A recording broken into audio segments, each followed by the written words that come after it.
अस्सलाम वालेकुम नाज़रीन, एक बच्ची मिली है। ज़िला रहीम यार ख़ान सदर थाने की हदूद है। ये इलाका है जी वली का डेरा।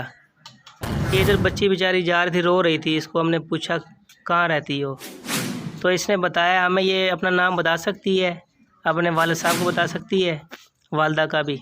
इलाका ये बता रही है रुकनपुर का। ये इनसे आप नाम पूछ सकते हैं। बेटा बताओ क्या नाम है? सहरा नाम बता रही है जी अपना। अब्बू का नाम क्या है? इधर मुँह करो। इरशाद। इसके अब्बू का नाम है जी इरशाद। वालदा का नाम क्या है? शहीना बीबी इसकी वालदा का नाम है। और कौन सी जगह पे इलाका है आप लोगों का? रुकनपुर है। ऊपर ऊपर बताओ इधर कौन सी जगह? रुकनपुर शहर बता रही है। कह रही कि इधर मैं किसी घर काम करती थी, तो उधर से मैं आ गई, उन्होंने मुझे मारा है, तो मैं घर से निकल के आ गई हूँ। तो नाज़रीन ये नंबर मैंने लिख दिया है, रब्ता नंबर। अगर किसी को पता है या बच्ची को जानते हो या किसी के साथ रब्ता हो या किसी की बच्ची हो ये, या किसी दोस्त की या किसी जानने वाले की हो ना, तो इस नंबर पर रब्ता करें और ये बच्ची को ना उनके घर तक पहुंचाना है। और ये ज़्यादा से ज़्यादा शेयर करें